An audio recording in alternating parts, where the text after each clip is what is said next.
కుంభమేళాలో famous అయిన పూసలమ్మాయి Mona Lisa ఒక ముస్లిం అబ్బాయిని పెళ్లి చేసుకుంది. ఇది పూర్తిగా లవ్ జిహాద్ అంటూ కూడా కొన్ని హిందూ సంఘాలు అయితే ఆరోపిస్తున్నాయి. దానిపై మాట్లాడడానికి మనతోటి హైందవ రెడ్డి గారు ఉన్నారు. మనం చెప్పండి, పూసలమ్మాయిని ఒక ముస్లిం అబ్బాయి కూడా పెళ్లి చేసుకోవడం జరిగింది. అది కేరళకి వెళ్ళి పెళ్లి చేసుకున్నారు. అంటే వాళ్ళ స్టేట్లు వేరైనా కూడా ఇద్దరు స్టేట్లు వేరు, కానీ వాళ్ళు కేరళలో ఒక పార్టీ కూడా సపోర్ట్ చేసింది వాళ్ళకి. అంటే ఇది కంప్లీట్లీ లవ్ జిహాద్ అనుకోవచ్చా? లవ్ జిహాద్ కేసే అండి. ఎందుకు కాదు? ఇప్పుడు ఎక్కడో ఒక కుంభమేళాలో పూసలు అనుకునేటువంటి ఒక అమ్మాయిని వరల్డ్ ఫేమస్ చేసేసిండ్రు కాబట్టి అది ఇంత చర్చ జరుగుతుంది. అదే ఏదో వేరే వందల మంది అమ్మాయిలు ప్రతిరోజు లవ్ జిహాద్ కేసులలో ఇరుక్కుంటున్నారు. మరి ఎందుకు చర్చ జరుగుతలేదు? ప్రతిరోజు మీడియాలో ఎందుకు వస్తలేదు? ఎందుకంటే ఈ అమ్మాయిని సోషల్ మీడియా సెలబ్రిటీని తయారు చేసింది. ఏం తెలియని ఒక జీరో నాలెడ్జ్ ఉన్నటువంటి ఒక పిల్లని, సివిక్ సెన్స్ కూడా లేనటువంటి ఒక పిల్లని ఇవాళ పూసలు అమ్ముకుంటుంటే తీసుకపోయి, అరే బాగుంది, ఐశ్వర్య లెక్క కళ్ళు ఉన్నాయి, ఆమె లెక్క ఉంది, ఈమె లెక్క ఉంది అని చెప్పేసి అని లేపింది. పైకి లేపిన సోషల్ మీడియా ఇవాళ ఏమైంది అని అంటే ఆ అమ్మాయిని ఏదో స్థాయికి తీసుకుపోయింది. అది తీసుకెళ్ళిన తర్వాత చివరికి ఏమైంది, 6 నెలల్లో ఒక అబ్బాయి పరిచయం కావడం అంట. మళ్ళీ అతను చాలా బాగా నచ్చి ఏళ్ళ పెంచినటువంటి తల్లిదండ్రులను వదిలిపెట్టేసేసి అతనితో వెళ్ళి కేరళకి వెళ్ళి అక్కడ పెళ్లి చేసుకోవడము అని అంటే ఈజ్ దిస్ పూల్ కంప్లీట్గా ఏమనిపిస్తుంది అంటే ఒక కాన్స్పిరసీ లాగా కనిపిస్తుంది. కేవలం టార్గెట్ హిందూ అమ్మాయిలు మాత్రమే. ఇక్కడ మేము లవ్ జిహాద్ ఉంది, మేము 100% చెప్తున్నాం, లవ్ జిహాద్ కేసులు నడుస్తున్నాయి, లవ్ జిహాద్ ఎగ్జిస్టింగ్. చాలాసార్లు అనేక సందర్భాలలో వివిధ రకాలైనటువంటి సందర్భాలలో ఈ లవ్ జిహాద్ కేసులు అనేవి బయటపడ్డాయి మనకు. అయినాక కూడా ఇవాళ మీరు హిందూ ముస్లిం గొడవలు పెడుతున్నారు అని అంటే మాత్రం మేము ఒప్పుకునే పరిస్థితి లేనేలేదు. కేరళ 1, కేరళ 2 స్టోరీస్ని మీరు ఒకసారి చూస్తే అర్థమవుతుంది. 100% లవ్ జిహాద్ కేసులు అన్నవి భారతదేశంలో ఉన్నాయి. వాళ్ళ టార్గెట్ మొత్తం కూడా హిందూ మహిళలను, హిందూ ఆడపిల్లలని టార్గెట్ చేయాలి. ఆ టార్గెట్ సంబంధించినటువంటి వాళ్ళకు డబ్బులు వస్తున్నాయి. వాళ్ళేం పుక్కట్లా చేస్తలేరు. అమ్మాయికి ఒక కులానికి ఒక రేటు కడుతున్నారు వాళ్ళు. అంటే అంగట్లో ఆడపిల్లలను అమ్మేటటువంటి పరిస్థితిని తీసుకొచ్చింది ఇవాళ లవ్ జిహాద్ కేసుల వల్ల. కాబట్టి వందల మంది ప్రతిరోజు మా దగ్గరికి యాజ్ ఏ హ్యూమన్ రైట్ యాక్టివిస్ట్గా కానివ్వండి, లేకపోతే ఒక హిందూ సనాతని ధర్మ యాక్టివిస్ట్గా నా దగ్గరికి కూడా రకరకాల కేసులు వస్తున్నాయి. వాటి గురించి మేము మాట్లాడుతున్నాం, బయట పెడుతున్నాము. బజరంగ దళ వాళ్ళ దగ్గరికి ఇంకా ఎక్కువ వస్తున్నాయి. వందల కేసులు రిజిస్టర్ అవుతున్నాయి. ఉత్తరప్రదేశ్ ఏరియాలో ఇలాంటివి ఎంకరేజ్ చేయట్లేదు యోగిజీ అని చెప్పేసి అని అక్కడ నుంచి హైదరాబాద్కి వస్తున్నారు. ఇప్పుడు హైదరాబాద్ నుంచి ఈ హబ్ ఏమైందంటే సీదా మేము అందరం కొట్లాడుతున్నాం ఇక్కడ కాబట్టి అది కేరళకు మారింది. కేరళలో ఎందుకు అని అంటే అక్కడ ఉన్నటువంటి సిపిఐ గవర్నమెంట్ ఏదైతే ఉందో, సిపిఎం ఏదైతే ఉందో అది కమ్యూనిస్ట్ పార్టీలు. ఆ ఏరియాలో పోతే ఏదంటే ఆబ్వియస్గా వాళ్ళకి సెక్యూరిటీ ఇస్తుంది అన్న ఒక ధైర్యంతో అక్కడికి వెళ్ళిపోతున్నారు వీళ్ళు. కాబట్టి కేరళ అన్నది మనం ఒకప్పుడు ఆదిశంకరాచార్యులు పుట్టినటువంటి ఆ కేరళ మాకు దేవభూమి అని చెప్పేసి మేము అనుకున్నటువంటి కేరళను ఇవాళ లవ్ జిహాద్ కేసులకు అడ్డగా మారుస్తున్నారు ఈ సోకాల్డ్ సిపిఎం కాంగ్రెస్ నాయకులు అందరూ కలిసి. ఇది ఒకటిగా ఇప్పుడు యాక్చువల్ చెప్పాలంటే ఇది బీజేపీకి సంబంధించిన విషయం కాదు.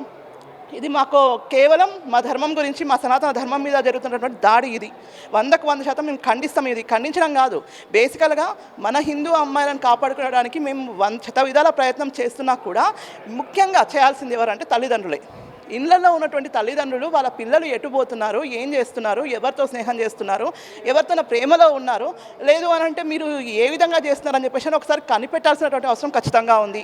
ఇంకొక విషయం ఏంటి అని అంటే ఇక్కడ చాలా మటుకు మన తెలంగాణలో కూడా తల్లిదండ్రులు అటు పిల్లలకు అటు మతం వేరైనా సరే మా పిల్ల మంచిగా ఉంటే చాలు అన్న ఉద్దేశంతో తల్లిదండ్రులే ఒప్పుకొని పెళ్లి చేసినటువంటి దరిద్రపు పరిస్థితులు ఇవాళ తెలంగాణలో కూడా వచ్చినాయి.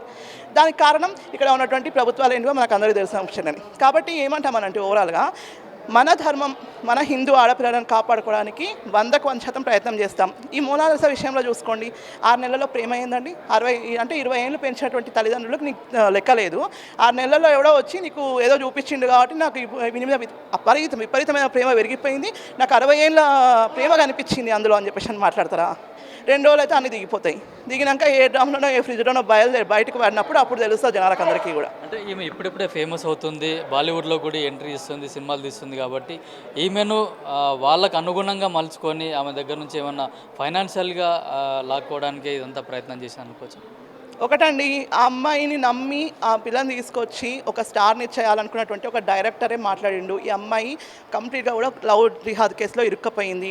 నేను ఇప్పుడు పెట్టినటువంటి నా పైసలు బయటికి రావు, నేను ఒక నిర్మాతగా ఆ పిల్ల మీద నేను ఒక ఇన్వెస్ట్ చేసినాను, మరి ఆ డబ్బులు నాకు ఇప్పుడు వచ్చే పరిస్థితి లేదు, నేనైతే నాశనం అయిపోయినా అని చెప్పేసి అని మాట్లాడుతున్నారు. కాబట్టి ఏంటంటే సోషల్ మీడియాలో ముఖ్యంగా డబ్బులు వస్తున్నాయి, 4 డబ్బులు వెనకాల కనిపించగానే ఎవడో కూడా వస్తాడు, డెఫినెట్గా వస్తాడు ఆడపిల్లల దగ్గరికి. ఎందుకంటే వెనకాల కానీ ముందర కానీ ఎవరు సపోర్ట్ లేనప్పుడు ఉన్నప్పుడు ఎవడో ఒకటి నేను సపోర్ట్ చేస్తాను వస్తే ఆటోమేటిక్గా ఆ అమ్మాయిలు ఏం చేస్తారంటే ఎమోషనల్ ఫూల్స్ అయిపోయి వాళ్ళంటే వెళ్ళిపోతున్నారు. కాబట్టి ముఖ్యంగా ఏంటంటే మనం తల్లిదండ్రుల ఇప్పుడు వాళ్ళ పేరెంట్స్ కూడా మనం ఏం చేయలేము, ఎందుకంటే వాళ్ళు కూలినాలి చేసి బతికేటోళ్ళే కదా. కాబట్టి ఇలాంటివన్నీ కూడా జరగద్దు అని అంటే ఎడ్యుకేటెడ్ పర్సన్స్లోనే జరుగుతున్నప్పుడు అన్ఎడ్యుకేటెడ్లో జరగవు అన్న గ్యారంటీ మనం ఇవ్వలేం కదా అక్కడ. కాబట్టి ఇది 100% ప్యూర్లీ పైసల కోసం చేసిన ముచ్చటనే.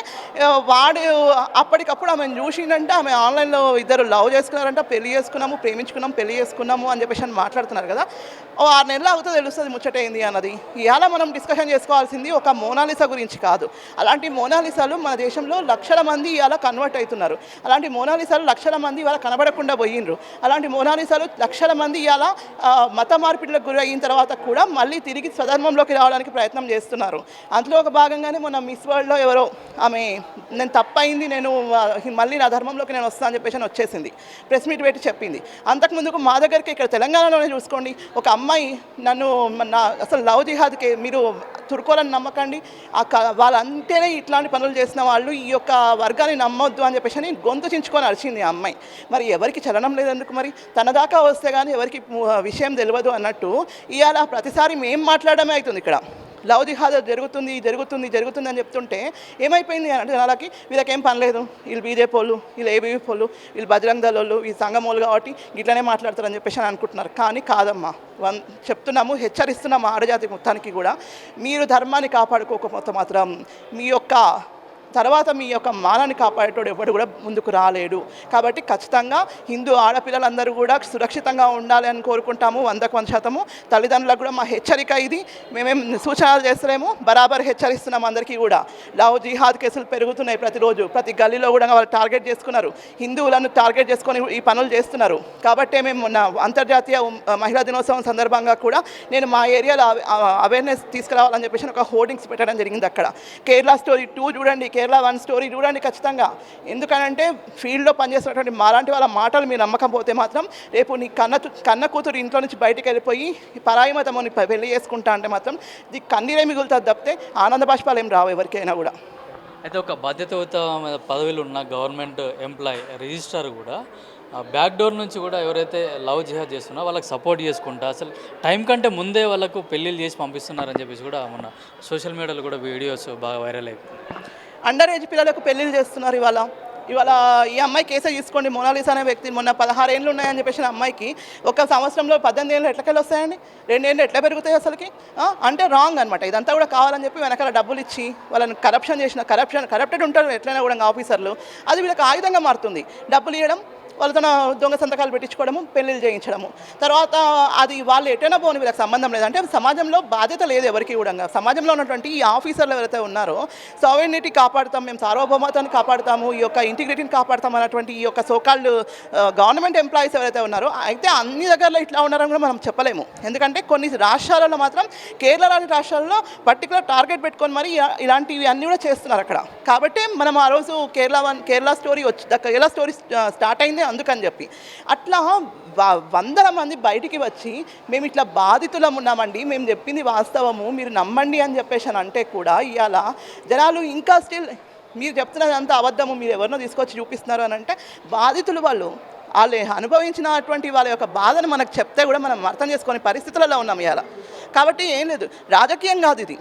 మన యొక్క ఆత్మాభిమానం కాపాడుకోవాలి, మన సంస్కృతిని కాపాడుకోవాలనుకుంటే ఇట్లాంటి దరిద్ర పనులను ముందు మానుకోవాలని చెప్పేసి నేను హెచ్చరిస్తున్నా. అంటే మొన్న ఢిల్లీలో హోలీ పండుగ నాడు కూడా తరుణ్ అనే అబ్బాయిని హత్య చేయడం జరిగింది. అంటే చిన్న కొంచెం కలర్ పడిందని చెప్పి హోలీ ఆడుతున్నప్పుడు వాళ్ళు కుటుంబ సభ్యులు వచ్చి సారీ చెప్పినా కూడా వినకుండా మళ్ళీ వచ్చి దాడి చేయడం, ఒక హిందూ అబ్బాయిని, అది దళిత అబ్బాయిని కూడా చంపేయడం ఇప్పుడు మొత్తం ఇండియా వైజ్గా కూడా కొంచెం సెన్సేషన్ క్రియేట్ అవుతుంది. అవును, చాలా బాధాకరమైనటువంటి విషయం అండి. ఇప్పుడు మన దేశంలో మనము హిందువులుగా 80% ఉన్నటువంటి హిందువులము మన పండుగలను మనం స్వతంత్రంగా చేసుకోవాలని దుస్థితిలో ఉన్నాము. అయ్యాలా ఎవరిని పర్మిషన్ అడగాల దానికోసం అని చెప్పి. అంటే పైనుంచి చిన్న ఒక రంగు చుక్క నీ మీద పడంగానే నీకు నీ మతం మొత్తం అంత, అంటే నీ మతం అంత వీకా? మరి నీ మీద పడితే ఏమైంది? నీళ్ళు పడితే ఏమన్నా నీకు నష్టం వచ్చేది ఉందా? రంగు నీళ్ళు పడ్డాయని చెప్పేసి అని పిల్లగాని చంపేస్తారా?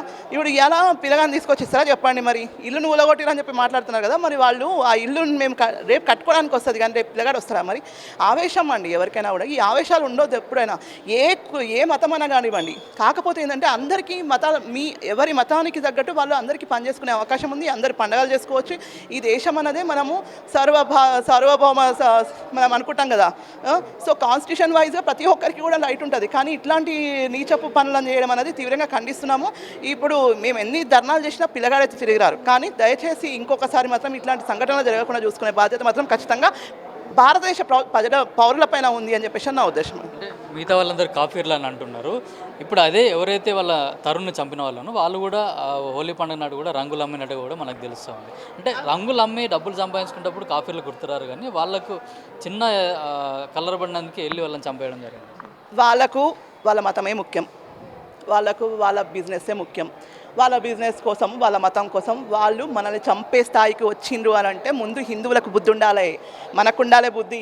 మనం అన్ని మతాలు సమానం అని చెప్పేసి అని మాట్లాడడం కాదు. నాకు అన్ని మతాలు సమానం కాదు అనుకున్న దినంను ఈ హిందూ బతుకుతాడు, మిగతా వాళ్ళందరూ బతకగలుగుతారు. కానీ అట్లా జరగకుండా ఇంత జరిగినాక కూడా మాకు సంబంధం లేదు మళ్ళీ అన్ని మతాలన్నీ కూడా సమానం అని చెప్పేసి అని మీరు మాట్లాడితే ఇక అంతకంటే మూర్ఖత్వం ఇంకోటి లేదు. కాబట్టి ఏంటంటే మేము అందుకనే ప్రతినిత్యం చెప్తా ఉంటాం, మేము చెప్పినా కూడా మీకు అర్థం కావట్లేదు బట్ అది తొందరలోనే రియలైజ్ అవుతారు డెఫినెట్లీ వీళ్ళు కూడా. కాబట్టి ఏం లేదు సింపుల్ వాళ్ళని ఆర్థిక బహిష్కరణ చేయడం ఒకటి మార్గం. ఈ ఆర్థిక బహిష్కరణ ఎప్పుడైతే మొదలవుతుందో అప్పుడు వాళ్ళ లోపల కూడా భయం మొదలవుతుంది. కాబట్టి ఏ చిన్న వస్తువైనా కూడా హిందువుల దగ్గర సాధ్యమైనంత వరకు కొనడానికి ప్రయత్నం చేయండి అని చెప్పేసి నేను విజ్ఞప్తి చేస్తున్నాను. మొనాలిసా విషయంలో జరిగింది కంపల్సరీగా లవ్ జిహాదే. అట్లాగే హిందూ కుటుంబాల్లో హిందూ తల్లిదండ్రులు కూడా చాలా అవేర్నెస్గా ఉండాలని చెప్పేసి కూడా హిందూ సంఘాలు అయితే హెచ్చరిస్తున్నాయి. కెమెరామెన్ శ్రీకాంత్, కిరణ్ కుమార్, పల్లవి టీవీ, హైదరాబాద్.